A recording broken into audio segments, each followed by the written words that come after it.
Listo, amigo. Entonces, si gustas, doy como la introducción de qué vamos a hablar y le entramos de lleno a tu participación, porque a fin de cuentas lo podemos mover en la edición y demás, pero me interesa mucho aprovechar tu tiempo, ¿no? Padrísimo. Ya estamos grabando, entonces iniciamos en 3 segundos.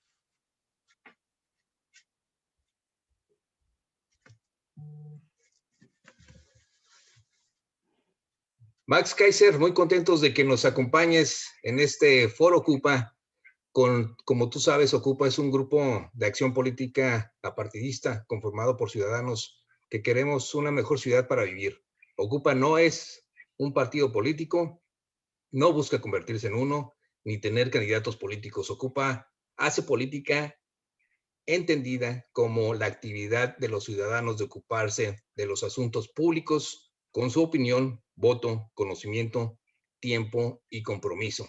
Vienen tiempos muy importantes, cada vez falta menos para el proceso electoral de este 6 de junio y por ello la relevancia de impulsar la participación social, la participación de la comunidad y qué mejor platicando de este manual de acción política para ciudadanos de a pie. ¿Cómo prepararnos para esta elección? La importancia de estar informados, con esta información comunicar y denunciar, hacer escuchar nuestra voz como ciudadanos, ser vigilantes, evaluar, comparar, exigir a los candidatos un plan de acción más que promesas, ejercer nuestro poder en las urnas y sobre todo defender la ahora tan atacada democracia. 100 acciones concretas dividido en 10 temas. Esperamos hacer un ejercicio que podamos resumir en poco tiempo, por lo cual te agradecemos mucho este espacio, Max, y qué mejor que cederte la voz y adelante. Muchas gracias, Alfredo. Muchas gracias, Ocupa, por la invitación. Me encanta a mí estar hablando con ciudadanos que se hacen ciudadanos políticos. Es un término que a veces puede chocar, pero así me llamo yo en mis columnas, así se llama un artículo que escribí cuando empecé a escribir en mi página, El Ciudadano Político. Porque, digamos, la democracia no existe sin ciudadanos que hacen política. La política quiere decir ocuparse de la polis, ocuparse de lo nuestro, ocuparse de nuestra ciudad, ocuparse de nuestras calles, ocuparse de nuestro entorno. De eso se trata, hacer política. Y no se tiene que pertenecer a un partido político, no tienes que militar, no tienes que formar una agrupación que promueva leyes, no tienes que buscar una candidatura. Hacer política es ocuparse todos los días del lugar donde vives, del lugar donde vive tu familia. Y por eso me encanta este tipo de foros, este tipo de invitaciones, porque me permite hablar de esto que es mi misión, que es provocar ciudadanía. Yo últimamente, un día alguien me lo dijo y se me quedó y me gustó, soy un provocador de ciudadanos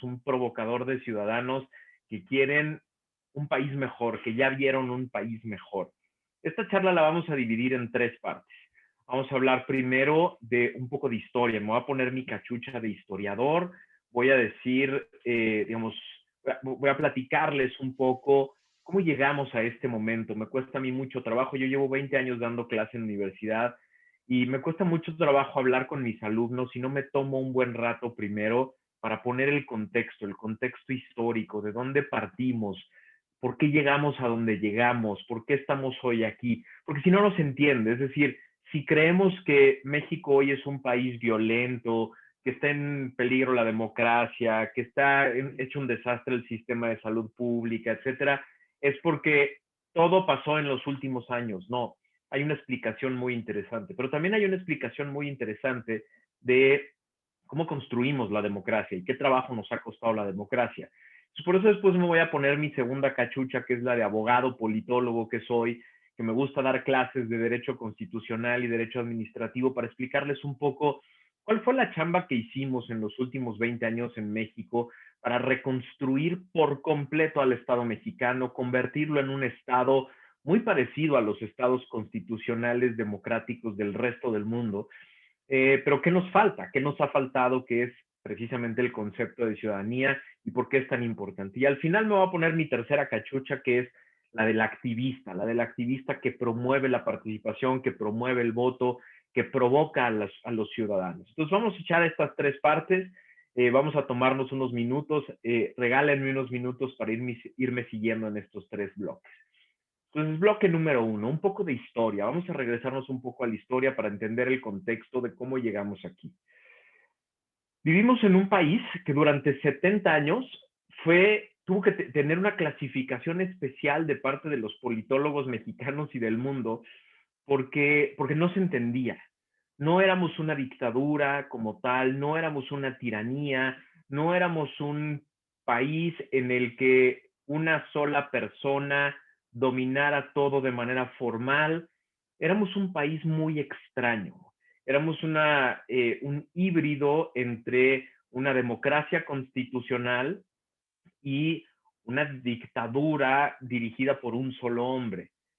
Pero por eso le costaba tanto trabajo a los politólogos nombrarnos y por eso nos llamaron sistema de partido hegemónico. Inauguramos ese concepto en el mundo de un sistema en el que hay democracia formal, está en la Constitución, hay división de poderes, hay un catálogo de derechos humanos, pero en realidad un solo partido controla todo, ¿no? Entonces, no es una dictadura, no es una tiranía, pero es un sistema en el que el Estado completo está englobado en un solo aparato. ¿Qué quiere decir eso? Y es muy importante que lo entendamos. Lo que quiere decir eso, lo que quiso decir durante 70 años, es que un solo partido ocupaba todos los espacios del poder y dominaba todos los espacios del poder. Hay que entender muy bien qué es el PRI, qué fue el PRI en esos 70 años, porque es un partido muy diferente al resto de los partidos del mundo.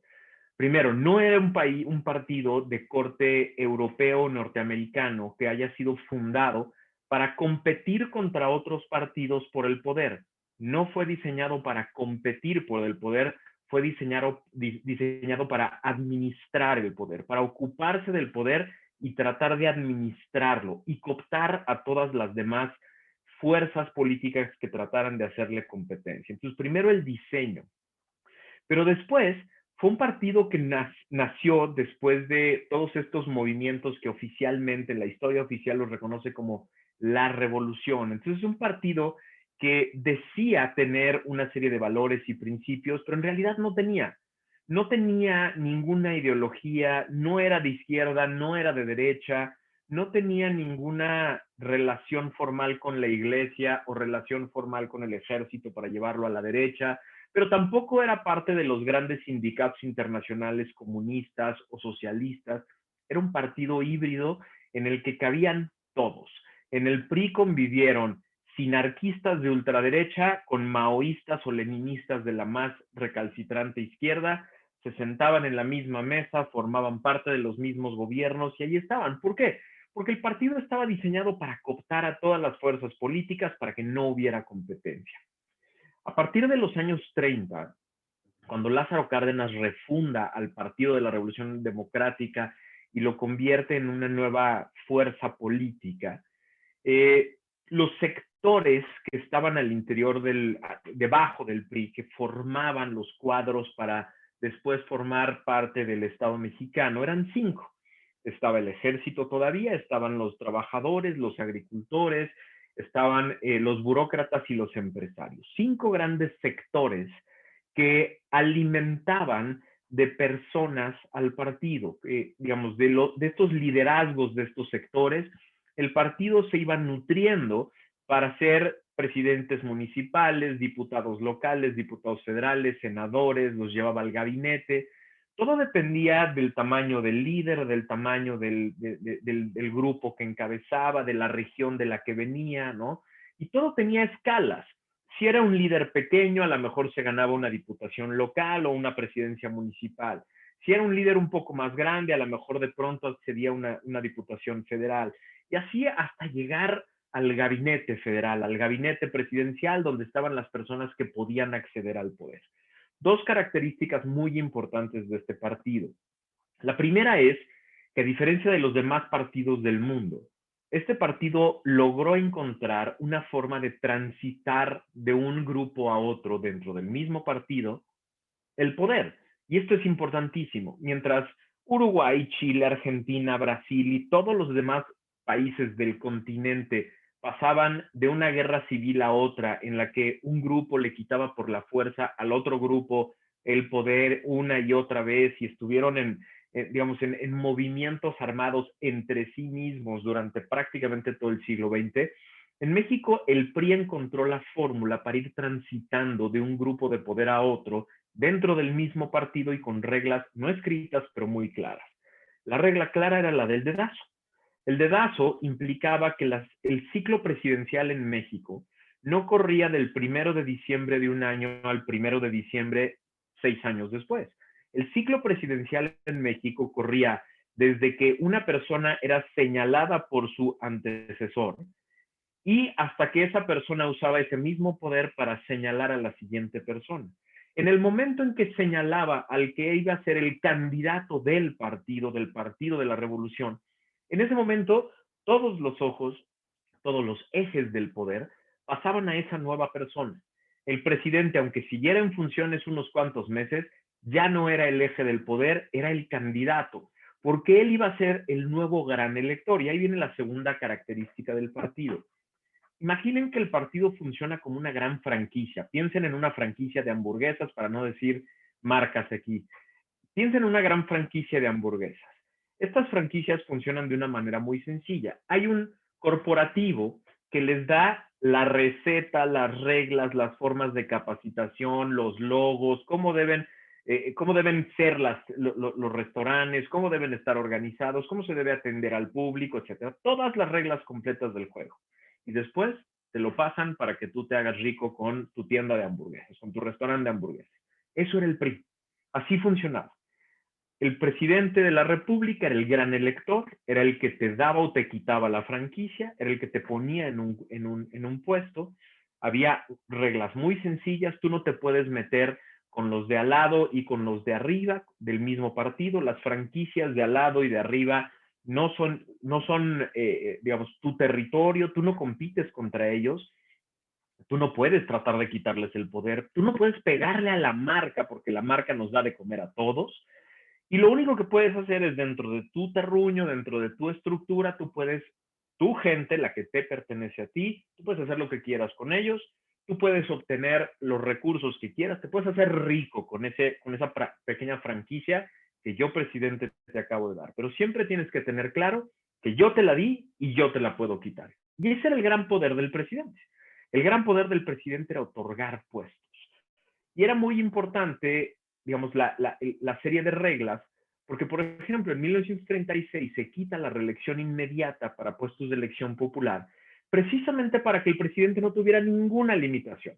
Las personas, los diputados locales y federales y los presidentes municipales duraban 3 años y luego lléguenle, vámonos, porque el puesto se tiene que quedar libre para que el gran elector tenga la posibilidad de reciclar ahí los puestos.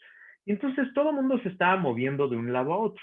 El esquema que inventó Lázaro Cárdenas fue muy interesante porque lo que decía era, a los sectores que se porten bien con el partido, les voy a otorgar como premio puestos de elección. Y entonces todos los años había un esquema, todos los años que había elecciones, había un esquema en el que los sectores se acercaban al presidente y ofrecían a los nuevos liderazgos para que los hicieran diputados locales, federales. Y entonces las mesas del presidente estaban siempre conformadas por los posibles candidatos y él entregaba cuotas de candidatos a los trabajadores, cuotas de candidatos a los agricultores, a los militares, a los empresarios, etc. En 1946 se funda el PRI, el Partido Revolucionario Institucional. Y a partir de ese momento se sale uno de los sectores, los militares regresan a los cuarteles y en ese momento se quedan solo 4 sectores. Los militares ya no iban a jugar en la política electoral, se les otorgó todo tipo de facilidades y todo tipo de recursos para que hicieran un ejército profesional, leal al Estado mexicano, etcétera, pero ya no van a jugar a la política. Y entonces quedaban 4 sectores, los trabajadores, los burócratas, los empresarios y la gente del campo, los agricultores. Y entre esos 4 sectores se iba a ir repartiendo el poder. Y nada más entre ellos. El partido organizaba las elecciones, el partido decía qué partidos podían competir, el partido determinaba las candidaturas, todo se hacía a través del gobierno, a través de la Secretaría de Gobernación, las elecciones se organizaban a través de ellos, el conteo del voto se hacía a través de ellos, la repartición de puestos se hacía a través de ellos, y entonces había un control completo. No solo se repartían cuotas en el poder ejecutivo y en el poder legislativo, también en el poder judicial. Los abogados tenían, digamos, toda una trayectoria, primero académica, después en algunos circuitos como los notarios y demás, y después los abogados cercanos al poder acababan de jueces, de magistrados y eventualmente de ministros de la Corte por designación del propio presidente. También había un control sobre el poder judicial. El presidente lo controlaba todo, pero no solo eso controlaba. El presidente de la República era el que decía cómo se usaba el espacio radioeléctrico mexicano, y entonces desde el gobierno se decidía quién podía tener una estación de radio, quién podía tener un canal de televisión, qué podía decir en esos canales, etc. El presidente controlaba a la compañía de papel que proveía todo el papel para todos los periódicos y revistas de México. Y entonces, a través de PIPSA, los periódicos y las revistas que se portaban bien con el gobierno tenían papel. Las que no se portaban bien con el gobierno no tenían papel, no podían imprimir.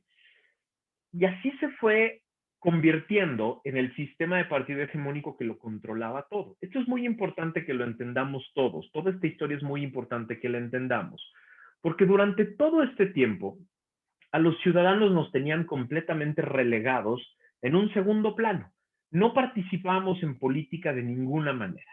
La única forma de participar en política en ese momento era pertenecer a algunos de estos sectores, hacer toda la chamba que se tenía que hacer para que un día me voltearan a ver y un día me tomaran en cuenta y un día me dieran algún cargo. Antes, digamos, esto era un esquema meritocrático lo pongo entre comillas, porque había que hacer méritos, pero méritos de los que se hacían en ese esquema, ¿no? Y ahí sí, nadie llegaba de nuevo y acababa de subsecretario, ¿eh? Ahí la carrera era larga. Había que empezar en la jefatura de departamento del municipio de no sé dónde, para luego ir subiendo y luego acabar a lo mejor de diputado local. Ningún diputado local acababa de senador o llegaba al gabinete federal. Había que hacer todo el recorrido completo para llegar eventualmente a ser un presidencial. Así funcionaba el partido. Los que tenemos canas nos acordamos además que ese partido solo se tomaba la molestia de voltearnos a ver una vez al año. El 1 de septiembre de cada año, a todos los que tenemos canas, nos sentaban en la escuela a ver la televisión durante 2, 3 o 4 horas, en lo que el señor presidente daba su informe de gobierno. Era el único momento de todo el año en el que los ciudadanos contábamos de algo. Entonces el presidente nos platicaba: con su dinero construí 300 escuelas y les compré 1,000,000 de lápices. Y los lápices tienen, no estoy exagerando, ¿eh? Para los que se acuerdan me van a hacer caso, para los que no se acuerdan busquen los videos. O sea, nos hablaban hasta de los lápices y de lo que habían comprado y cuánto papel. Era una cosa de locos y nos tenían ahí sentados viéndolo, porque era la única vez en todo el año en la que el gobierno volteaba a ver a los ciudadanos y nos decía: a ver, les voy a informar, para que no me estén dando lata, les voy a informar. Y ya, no teníamos acceso a ningún otro medio para formar parte de esa discusión. A mí me tocó nacer en un mundo, yo nací en el 75, me tocó nacer en un México en el que había 3 canales de televisión, 2 o 3 periódicos, algunas revistas, algunas estaciones de radio. Todas las estaciones de radio y todas las televisoras tenían a un agente de gobernación ahí metido todo el tiempo revisando todo lo que se iba a decir. No les estoy mintiendo, a mí me tocó conocer ese esquema, me tocó verlo todavía. Personas de gobernación que trabajaban allá dentro de las televisoras y de las radiodifusoras y revisaban lo que se iba a decir en el día y tachaban con Esterbrook lo que no se podía decir. Y allí está. Y hay de aquella radiodifusora o televisora que se atreviera a decir algo diferente, porque el día siguiente ya no existía, ¿eh?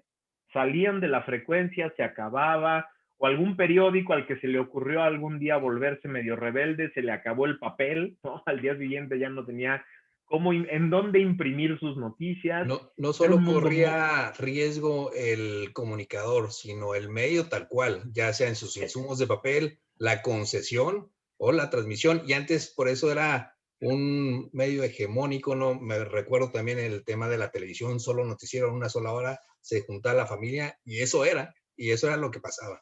En el Eso caso era del nuestra, informe, por ejemplo, ese gran desfile que hacían después del informe, un gran evento, un desfile con el presidente y tenías que ir, ¿no? Incluso las escuelas te llevaban. ese era el único contacto que teníamos con lo que el gobierno quería informarnos. El noticiero de la noche, de las 10 de la noche, era el único espacio en el que nos enterábamos los ciudadanos de lo que estaba pasando. Y ese noticiero estaba diseñado para solo enterarnos de lo que el gobierno quería que supiéramos, ¿no? Como dice Alfredo. Y entonces era un mundo completamente diferente a este. No había interacción, no había forma de reclamarle hoy ustedes están muy acostumbrados a cuando un comunicador dice una mentira, una tontería, le mientan la madre de 20 formas en el Twitter, en Facebook, en diferentes lugares. Eso no existía. Vivíamos en un país en el que la comunicación era solo de una vía. ¿Por qué es tan importante esto en el contexto? Porque no podía generar ciudadanía un contexto como estos. No había manera.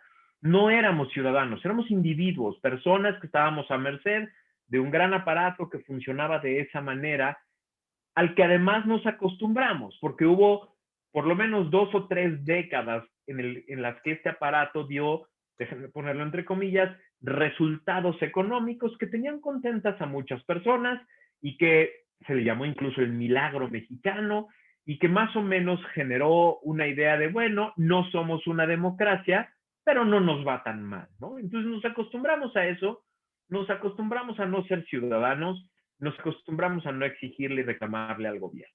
Pero empezaron a venir las crisis que empezaron a cuartear ese gran aparato. La primera gran crisis es el terrible octubre de 1968, que es el momento en el que ese aparato, que no era un aparato violento, no era un aparato que se dedicara como en Brasil o en Argentina o en Chile o en otros lugares, que se dedicara a secuestrar de manera sistemática o por lo menos como una primera reacción a opositores o matarlos o torturarlos de una primera reacción. Este partido era mucho más pragmático. El Partido Revolucionario Institucional captaba gente.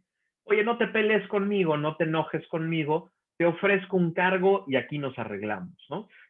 Había frases como el que se mueve no sale en la foto o estar fuera del presupuesto es vivir en el error. Entonces, con ese esquema, la gente no tenía que pelearse con el partido, era invitada a formar parte del partido.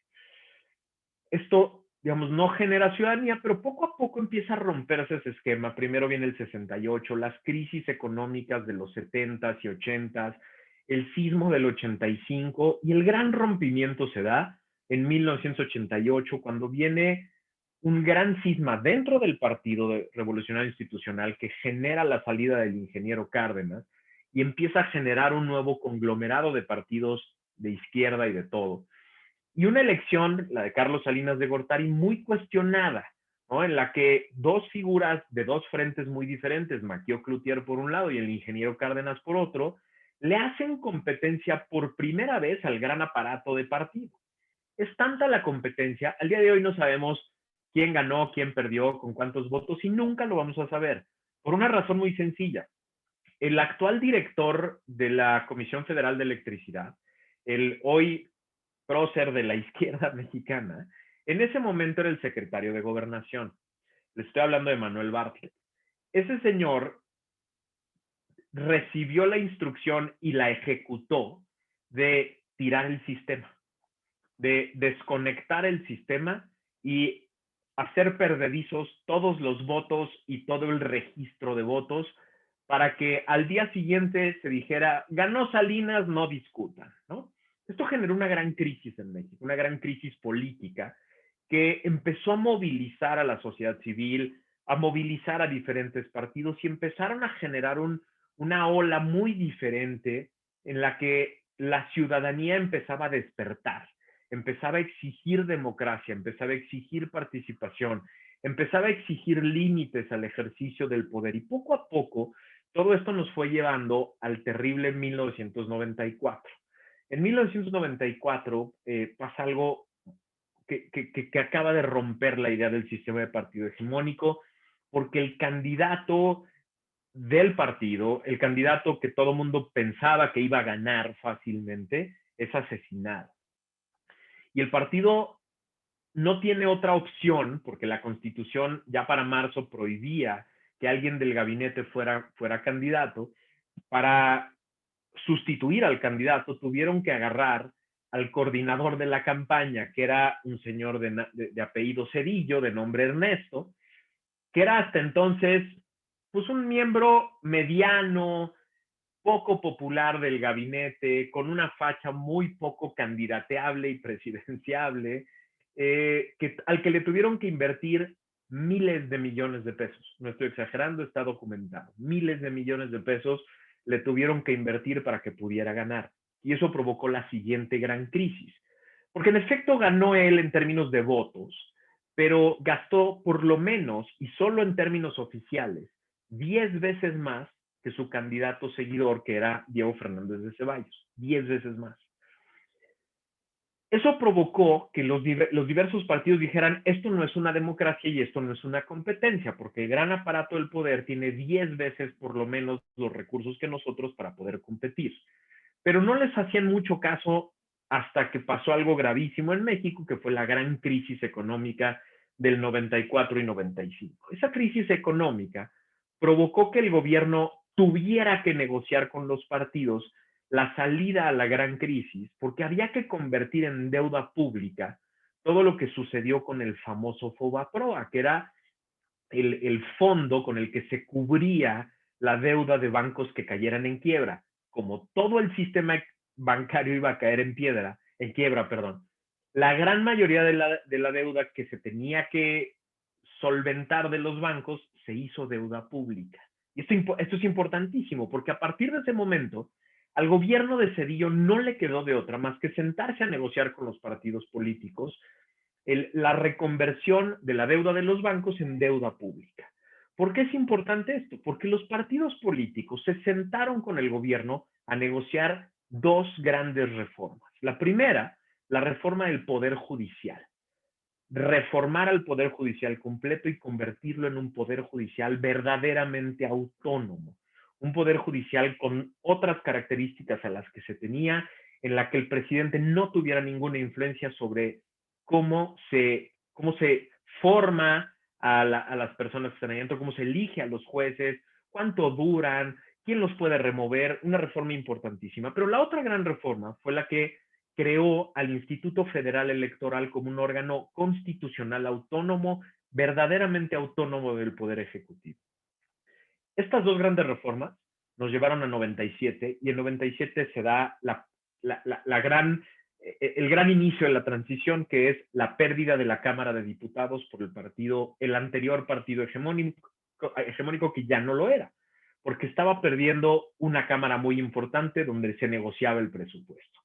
Esto es también fundamental porque a partir de este momento el partido fue perdiendo una y otra batalla legislativa que nos llevó al año 2000, en el que se da la gran transición a la democracia.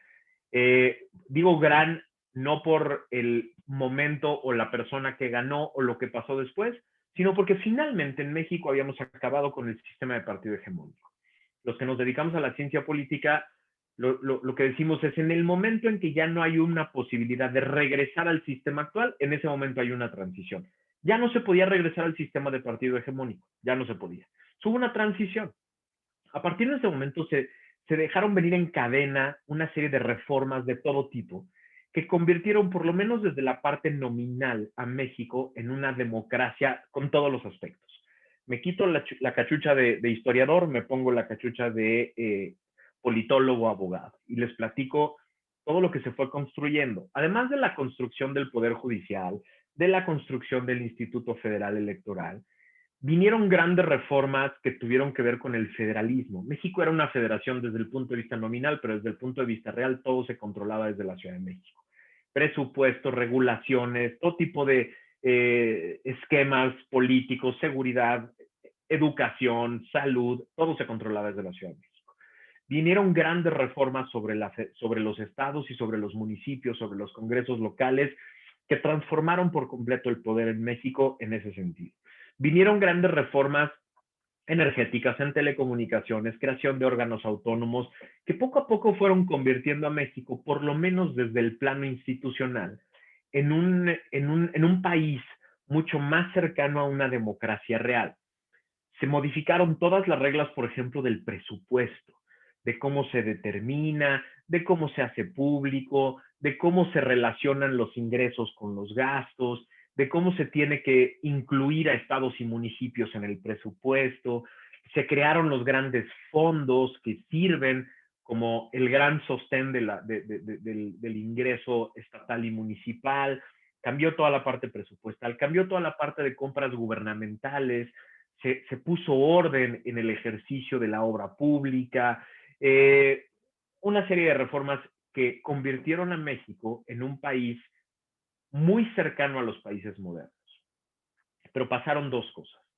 Lo primero que pasó es que nadie nos enseñó a los ciudadanos que llevábamos 70 años viviendo en un esquema en el que el gobierno lo decide todo y tú te callas y me escuchas una vez al año, de pronto somos una democracia con cualquier cantidad de instrumentos, procesos, instituciones, etcétera, que son utilizables por el ciudadano y ahora úsalas, ¿no? Nadie nos enseñó cómo, nadie nos enseñó cómo funcionaban, de cómo se componen, quién las integra, para qué sirve cada una, etcétera. Y entonces los ciudadanos volteaban a ver toda esta ola de reformas y en realidad nunca entendieron que la democracia es un conjunto de reglas e instituciones que hay que utilizar, si no nos sirven para nada.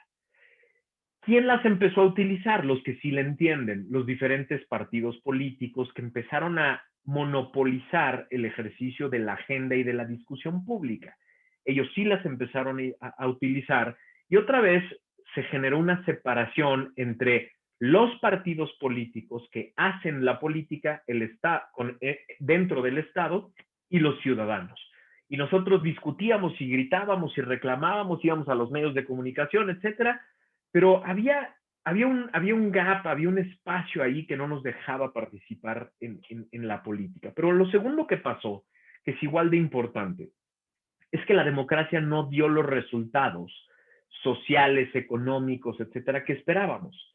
Los ciudadanos nos habían convencido que la democracia era el mejor sistema, no solo político, sino que ese sistema político generaba mejores sistemas económicos, mejores sistemas de seguridad. Es decir, toda nuestra vida iba a cambiar. Un poco el convencimiento fue, cuando haya democracia, vas a vivir seguro, vas a tener más dinero, va a haber menos inequidad, los derechos humanos se van a respetar, etc. Y no sucedió. La salud pública siguió siendo un desastre, la educación pública siguió siendo un desastre, el respeto a los derechos humanos siguió siendo un desastre, la seguridad, un desastre. No dio resultados la democracia. Hay una organización internacional que se llama Latino Barómetro que mide el aprecio a la democracia en los países. Cuando pasamos a la democracia en el 2000, el 60 y tantos % de los mexicanos decía la democracia es el mejor sistema de gobierno. Hoy es menos del 35%. Menos del 35% de los mexicanos creen en la democracia. Y esto provoca una cosa muy sencilla. En el momento en que la democracia no da frutos, los frutos que esperamos los ciudadanos, y que vemos a los partidos políticos capturando los espacios del poder y no dejándonos cooperar y participar en la agenda pública, la democracia perdió prestigio, perdió aceptación, y este es el caldo de cultivo perfecto para los populistas autoritarios. No solo en México, en todo el mundo pasó una cosa parecida. En Europa, en Estados Unidos, y obviamente en América Latina. Pasó que la democracia decepcionó. Y entonces los populistas autoritarios levantaron la mano y dijeron, ya los decepcionó la democracia, yo les tengo una oferta mejor. Yo les tengo la oferta del populismo autoritario. No lo dicen así, no habla, se oye muy feo. Pero entonces hablan de voltear a ver al pueblo, la democracia social, la democracia en la que es más importante la justicia que la ley. Ya lo hemos escuchado varias veces, ¿no? Esta idea de es más importante la justicia social que cumplir con la ley. El populista autoritario lo que vende es: la democracia no es tan padre, ¿verdad? La democracia no es tan buena. La democracia no es tan necesaria. La democracia no es el sistema perfecto. Es mejor que me des a mí todo el poder. Yo arreglo los problemas. Yo me encargo de solucionar los problemas. Y ya después vemos si nos reconstituimos como una democracia como las que les gusta a los europeos. Un poco eso es lo que venden los populistas autoritarios. Es muy atractivo, ¿no? En 2018, en México, fue muy atractivo ese discurso. Primero los pobres, abrazos, no balazos, toda esta idea de la economía social, voy a repartir la economía moral, vamos a repartir los recursos, los ricos tienen que tener menos para que los pobres tengan más. Todo eso funciona muy bien en el discurso del populista autoritario que dice: a mí denme todo el poder, yo me encargo de eso y ya después vemos, ¿no? El discurso funcionó, se le otorgó el poder y muy rápido nos empezó a enseñar que era en serio la agenda de destruir la democracia, de destruir las instituciones democráticas, de pegarle a los órganos autónomos, de tratar de capturar el poder judicial, de tratar de capturar por completo el poder legislativo y empezar a manipular la Constitución y las leyes, tratar de golpear a los órganos autónomos, pegarle a la prensa crítica, desaparecer prácticamente a la Comisión de Derechos Humanos poniendo una persona absolutamente leal al partido. O sea, vino esta andanada de golpes directos a las instituciones democráticas que habíamos tenido ahí medio olvidadas. Golpes directos al Sistema Nacional Anticorrupción, la captura de la Fiscalía General de la República, que había tenido una gran reforma para hacerla autónoma, que en realidad nunca lo fue, la captura de la Fiscalía Anticorrupción, el manoteo y el golpeteo a la Auditoría Superior de la Federación, la no independencia de la Secretaría de la Función Pública, en fin, una serie de acciones muy concretas, verificables, no son opinión mía, son verificables, que empezaron a poner en entredicho la democracia. Todo esto nos lleva, y ahora sí me quito la segunda cachucha y me pongo la última, que es la de activista. Todo esto nos lleva al 2021. Las elecciones intermedias, que suelen ser elecciones poco atractivas, poco populares en México, porque en realidad no se elegía gran cosa. Pero hubo una gran reforma constitucional hace algunos años en las que se empataron los calendarios, se homologaron los calendarios estatales como con el calendario federal. Y entonces hoy tenemos la elección más grande de la historia de México, porque hay más de 21,000 puestos en juego, 15 gubernaturas, 30 congresos locales y en 30 estados se modifican más de 2,000 ayuntamientos, 21,000 puestos en juego, 10 partidos políticos, 2 coaliciones, un partido mediano y 3 partiditos parásitos que, pues, la neta, ni nuestro tiempo valen, ¿no? Es una elección muy importante porque nos estamos jugando esto que les acabo de platicar, todo este contexto de construcción de democracia e intento de destrucción del esquema democrático, nos los estamos jugando hoy. Es muy sencillo entender la oferta. Y otra vez, no es un tema de opinión mía. Vean cualquier instrumento de campaña de Morena y sus aliados, el que ustedes quieran, spot, comercial, espectacular, etcétera. Ofrecen 3 cosas y solo 3. A, vamos bien. Es lo primero que dicen, vamos muy bien. 2, no le vamos a cambiar nada al rumbo que llevamos, nada. Vamos tan bien que no vamos a cambiar nada. O sea, la oferta es fortalezcamos la cuarta transformación y todo este rollo. Entonces, no le vamos a cambiar nada. Y la tercera oferta es lo que diga el señor López. No, digamos, ni le muevan, lo que diga él, lo hacemos en el municipio, lo hacemos en el Congreso local, lo hacemos en el Congreso federal, lo hacemos en la gubernatura. Esas son las 3 ofertas. Insisto, no me crean a mí. Vayan y busquen cualquier instrumento de campaña del partido. Si eso es lo que ustedes consideran que debe ser el futuro de México, esa es la alternativa. Morena, Verde, PT, van en coalición en 183 distritos federales, muchas gubernaturas, muchas presidencias municipales. Si eso es lo que buscan, ahí está la oferta. Luego tenemos un partido mediano, que no se quiso coaligar con nadie y que está buscando hacer su propio esfuerzo en diferentes lugares, que es Movimiento Ciudadano. Está haciendo su esfuerzo, por ejemplo, de manera importante en Nuevo León, en Jalisco y en Campeche, y en algunos lugares tiene otros bastiones de poder. Y finalmente está la otra coalición, que es PAN, PRI, PRD, que se llamaba Por México. Esta coalición lo que pretende es llamar al voto de castigo contra Morena para tratar de generar otra vez pluralidad y repartición del poder. Eso es lo que está en juego, es lo que tú, ciudadano, puedes elegir en la boleta.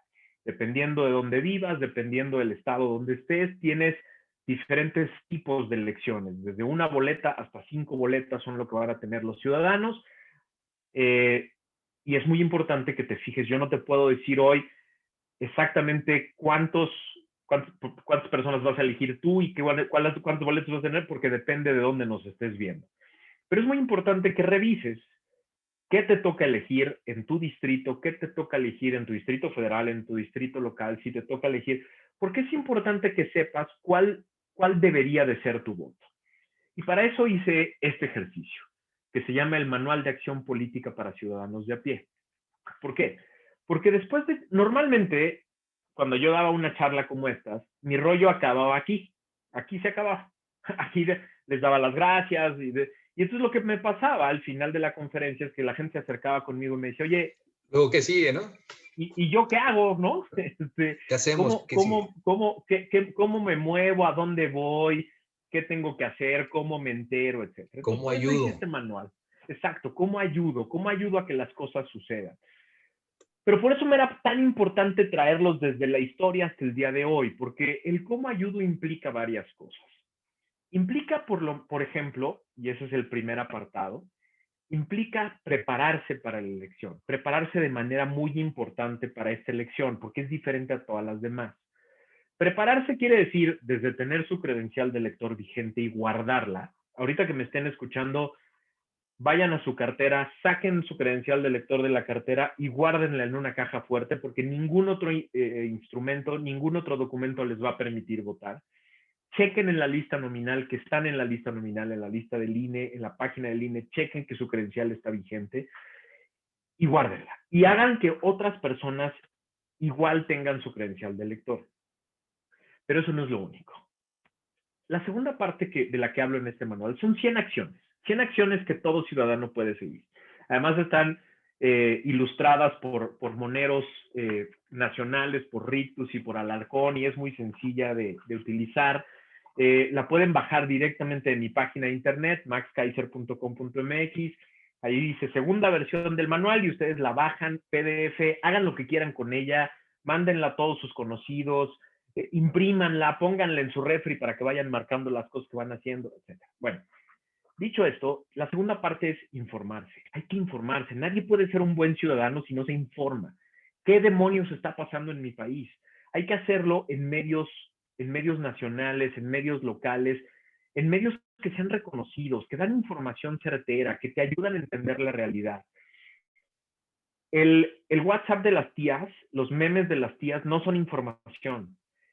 Una recorrida a Facebook o a Twitter no es suficiente para informarse. Hay que tener el hábito de informarse adecuadamente en un medio adecuado. Y a partir de informarse, 20 minutos en la mañana tomando tu café, infórmate de lo que está pasando en la seguridad, con la vacuna, con la pandemia, con las contrataciones, con la corrupción, etc. Utiliza tu tiempo también para tener a 5 columnistas nacionales a los que sigues toda la semana. 5 nada más, para que te ayuden a entender algunas cosas que son difíciles, a traducir algunas cosas, a tener alguna opinión. Pero en ese orden, primero te informas y generas tu propio criterio y después vas con un opinador para que más o menos te ayude a entender. Y a partir de ahí, conviértete en un buen nodo de información. Lo bueno que recibiste, lo bueno que entendiste, lo bueno que leíste, comunícalo, compártelo, llévalo a otros lugares donde creas que pueda ser igual de útil. Y ahí paso al siguiente apartado, que son las redes sociales. Las redes sociales son un gran instrumento. Como les platicaba, yo nací en un mundo en el que los 3 periódicos, los 3 canales de tele y las estaciones de radio no me permitían hablar con el conductor y decirle, oye, lo que acabas de decir es una estupidez. y te voy a corregir. No, no había manera de hacer eso. Bueno, hoy sí tienes tú la manera de hablar directamente con el cuate del radio, de la tele, o con el diputado, o con el senador, o con el secretario. A través de las redes sociales puedes hablar directo con él y sí te leen. Te prometo que sí te leen. Y sobre todo si les insistes mucho. Usa las redes sociales para estar en relación directa con las personas con las que quieres tener una conversación. Sé parte de la conversación, conviértete en parte de la conversación. Eso es ser un ciudadano, estar metido todo el tiempo. Siguiente apartado. Si ya eres parte de la conversación, no solo seas parte de la conversación con los que ya tienen el poder, sé parte de la conversación con los candidatos. Esos cuates que te prometen seguridad para todos. ¿Ah, sí? ¿Cómo? Dígame cómo. Explíqueme las políticas concretas y las herramientas concretas que usted va a utilizar para darme esa seguridad que no me ha podido dar usted o el partido al que pertenece. Dígame cómo. Conviértanse en parte de la conversación, de la generación de la agenda pública y de la oferta de los partidos. Es el mejor momento para hacerlo. Siguiente apartado, también conviértanse en vigilantes de la elección. A través de las redes sociales, a través de los medios, de las organizaciones de la sociedad civil, ustedes se pueden convertir en vigilantes de la campaña. Cómo se está gastando el dinero, si se están repartiendo despensas en la calle, si hay un candidato que está haciendo promoción donde no debería, si hay otro candidato que está tratando de hacer promoción con las vacunas. Sean vigilantes, denuncien a esas personas. Si no lo quieren hacer a través de medios directos u oficiales, háganlo en redes o háganlo a través de medios de comunicación, pero formen parte de este evento. Todo esto nos lleva al 6 de junio, el día de la jornada, el día en el que tienen que ir a participar, tienen que salirse de su sillón y tienen que ir a la urna. Porque si no lo hacen ustedes, lo van a hacer otras personas. Si no vas tú, alguien más decide por ti. Y eso no es una buena idea, nunca es una buena idea. Porque el que decide por ti no está decidiendo para ti, está decidiendo para él. Y eso te debería de motivar a salirte de tu sillón. Si ya vas a la urna, no anules tu voto, por piedad de Dios. No sirve de nada. Si tú anulas tu voto y crees que con eso das un mensaje, lo único que estás haciendo es regalarle porcentaje extra de votación a los partidos que mantienen el registro. Eso es lo que pasa. Les encanta que anules tu voto, porque eso les regala votos extras. Yo voy a ser funcionario de casilla, voy a ser primer secretario de mi casilla. Y la explicación es muy sencilla. El primer conteo que hacemos una vez que acaba la jornada es quitar los votos nulos de la cuenta. Los votos nulos y los de candidatos independientes, bye. Se van a un número genérico que nadie pela.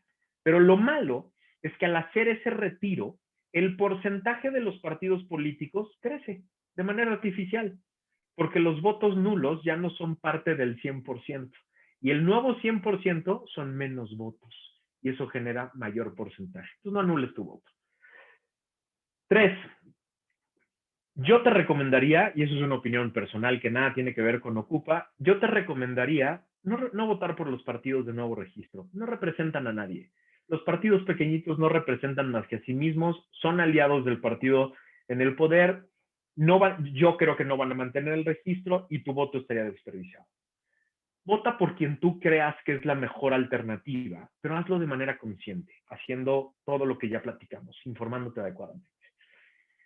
Y finalmente, al día siguiente, una vez que acabe la elección, lo que tienes que hacer es defender la democracia.